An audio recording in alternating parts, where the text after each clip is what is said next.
బలూచిస్తాన్ స్వతంత్ర దేశంగా ప్రకటించుకుంది. తమను ప్రత్యేక దేశంగా గుర్తించాలని భారత్ను కోరుతోంది. మరి మోదీ ఏం చేస్తారు?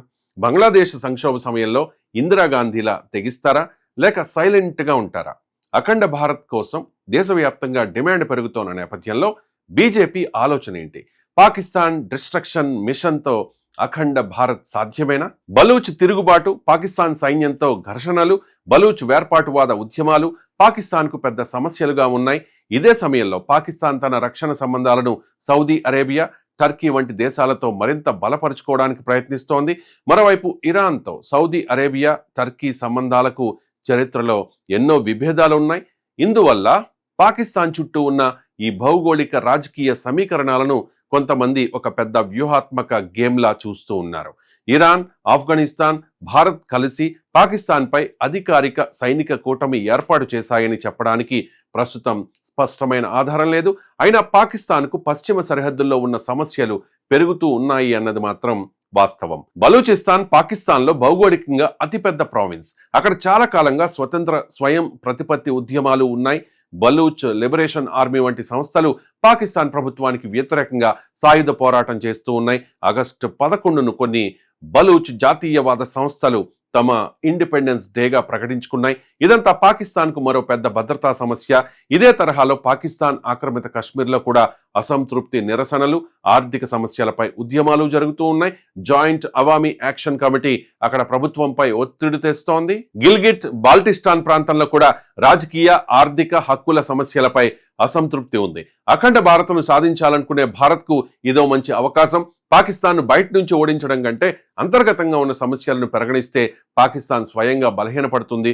అంటే ఒకవైపు భారత సరిహద్దు, మరోవైపు ఆఫ్ఘనిస్తాన్, మరోవైపు ఇరాన్, లోపల బలూచ్ సమస్య, పిఓకేలో అసంతృప్తి, గిల్గిట్ బాల్టిస్తాన్లో సమస్యలు, ఇలా పాకిస్తాన్ పై అన్ని వైపుల నుంచి ఒత్తిడి పెరిగితే ఏం జరుగుతుంది? ఇదే ఇప్పుడు జరుగుతోన్న చర్చ. అఖండ భారత్ అనేది ఒక రాజకీయ, సాంస్కృతిక, చారిత్రక భావన. ప్రస్తుతం భారతదేశం, పాకిస్తాన్, బంగ్లాదేశ్తో పాటు గతంలో భారత ఉపఖండంలో భాగంగా ఉన్న అనేక ప్రాంతాలను ఒక విస్తృత సాంస్కృతిక భూభాగంగా చూడాలనే భావన ఇందులో ఉంది. ఇందులో పంజాబ్ ఉంది. సింధు వంటి ప్రాంతాల ప్రస్తావన తరచుగా వస్తూ ఉంటుంది. జనగణమనలో పంజాబ సింధు అనే పదాలు ఉండడం కూడా ఈ చర్చలో భాగం. సింధు నది నాగరికత కూడా ఈ చర్చలో ముఖ్యమైన చారిత్రక ప్రతీక. భారత ఉపఖండ చరిత్రలో సింధు నది, పంజాబ్, గాంధార, తక్షశిల వంటి ప్రాంతాలకు ఉన్న ప్రాధాన్యతను గుర్తు చేస్తూ అఖండ భారత్ డిమాండ్ పెరుగుతోంది.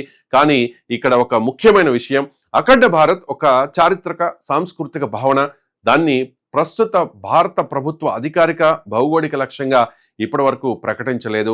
పాకిస్తాన్ బెలూచిస్తాన్ను కోల్పోతే, పాకిస్తాన్ ఆక్రమిత కశ్మీర్లో పరిస్థితులు మారితే, గిల్గిట్ బాల్టిస్తాన్లో అసంతృప్తి పెరిగితే, ఖైబర్ పఖ్తూన్వాలా ఉద్యమాలు బలపడితే అప్పుడు పాకిస్తాన్ భౌగోళికంగా చిన్నదవుతుంది.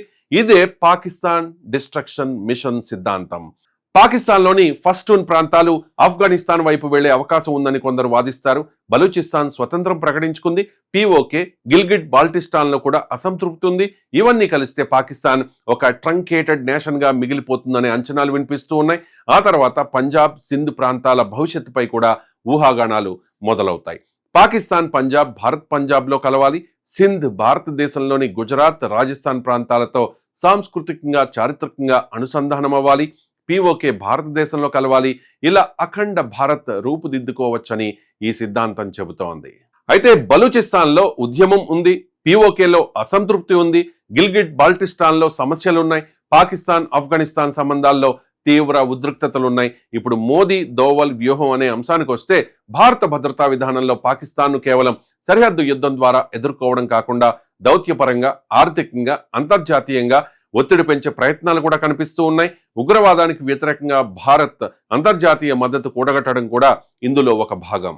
ఇక ఆర్ఎస్ఎస్ అధినేత మోహన్ భాగవత్ చేసిన వ్యాఖ్యలు కూడా ఈ చర్చలో ప్రస్తావనకు వచ్చాయి.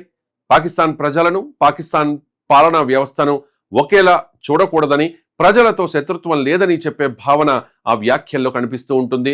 భారత్ పాకిస్తాన్ల మధ్య, అంటే భారత్ పాకిస్తాన్ ప్రజల మధ్య సాంస్కృతిక సంబంధాలు పూర్తిగా తెగిపోలేదని కూడా ఈ వాదన చెబుతోంది. బాలీవుడ్ సినిమాలు, భారతీయ సంగీతం, భారతీయ వినోదం పాకిస్తాన్లో కూడా ప్రజాదరణ పొందుతాయి. నేరుగా వాణిజ్య పరిమితులు ఉన్నప్పటికీ కొంతమంది భారతీయ ఉత్పత్తుల్ని ఇతర దేశాల ద్వారా కొనుగోలు చేస్తారనే విషయాన్ని కూడా ఈ వాదన ఉదాహరణగా చూపిస్తుంది. అంటే రాజకీయంగా రెండు దేశాలు దూరంగా ఉన్నా కూడా సాంస్కృతికంగా మాత్రం ఒక అనుబంధం ఇంకా ఉందని చెప్పే ప్రయత్నం ఇది. ఇక్కడే అఖండ భారత్ సిద్ధాంతం తన చివరి వాదనను ముందుకు తెస్తూ ఉంటుంది. పాకిస్తాన్ ప్రజలు శత్రువులు కాదు, పాకిస్తాన్ పాలిస్తోన్న వ్యవస్థే ఒక శత్రువు, ఒక సమస్య అని చెప్పేసి. అందుకే పాకిస్తాన్తో యుద్ధం చేయడం కంటే పాకిస్తాన్ను రాజకీయంగా, ఆర్థికంగా, దౌత్యపరంగా, వ్యూహాత్మకంగా బలహీనపరిచి అక్కడి అంతర్గత విభేదాలు పెరిగితే ఒక రోజు పాకిస్తాన్ ప్రస్తుత రూపంలో ఉండకపోవచ్చు. అప్పుడు పాకిస్తాన్లోని కొన్ని ప్రాంతాలు స్వతంత్రం కావచ్చు, కొన్ని ప్రాంతాలు ఆఫ్ఘనిస్తాన్తో కలవాలని కోరుకోవచ్చు, కొన్ని ప్రాంతాల్లో స్వయం ప్రతిపత్తి ఉద్యమాలు బలపడవచ్చు. పిఓకే విషయంలో భారత్ తన వాదనను ముందుకు తీసుకెళ్లొచ్చు. ఇలా జరిగితే 1947లో విభజించబడిన భూభాగం భవిష్యత్తులో మరోసారి రాజకీయంగా మారిపోయే అవకాశం ఉందని అఖండ భారత్ వాదకులు చెబుతూ ఉన్నారు. కానీ ఇది జరిగేది ఎప్పుడు? 2029లోనా, 2 సంవత్సరాల్లోనా? దానికి ఇప్పుడే సమాధానం చెప్పడం సాధ్యం కాదు. అదే జరిగితే చైనా పాకిస్తాన్కు మద్దతిస్తుందా? అమెరికా ఎలా స్పందిస్తుంది? ఇరాన్ ఏం చేస్తుంది? ఆఫ్ఘనిస్తాన్ భవిష్యత్ ఏంటి? సౌదీ అరేబియా, టర్కీ పాకిస్తాన్తో ఎలా వ్యవహరిస్తాయి? పాకిస్తాన్ సైన్యం ఎలా స్పందిస్తుంది? అణుబాంబును బయటకు తీస్తోందా? ఇవన్నీ నిర్ణయాత్మక అంశాలే. అందుకే మిషన్ పాకిస్తాన్ డిస్ట్రక్షన్ అనేది ఇప్పటి వరకు అధికారిక భారత ప్రభుత్వ ఆపరేషన్ పేరు కాదు. కానీ పాకిస్తాన్ వ్యూహాత్మకంగా ఒంటరి చేయడం, ఉగ్రవాదంపై ఒత్తిడి పెంచడం, సరిహద్దు భద్రతను కఠినతరం చేయడం, దౌత్యపరంగా పాకిస్తాన్పై ఒత్తిడి పెంచడం వంటి అంశాలు మాత్రం భారత విదేశాంగ భద్రతా విధానంలో చాలా ముఖ్యమైనవి. అఖండ భారత్ ఒక కల కావచ్చు, పాకిస్తాన్ డిస్ట్రక్షన్ ఒక వ్యూహం కావచ్చు. భారత ఉపఖండ రాజకీయ పటం ఒకసారి మారిపోయింది, 1947లో మారిపోయింది, 1971లో మరోసారి మారిపోయింది. భవిష్యత్తులో మళ్ళీ మారుతుందా? అదే ఇప్పుడు అసలు విషయం. పాకిస్తాన్ భవిష్యత్ ఏంటి? అఖండ భారత్ కేవలం ఒక కలగానే మిగిలిపోతుందా, లేక ఇండియన్ మ్యాప్ మరోసారి మారబోతుందా? కాలమే సమాధానం చెప్పాలి.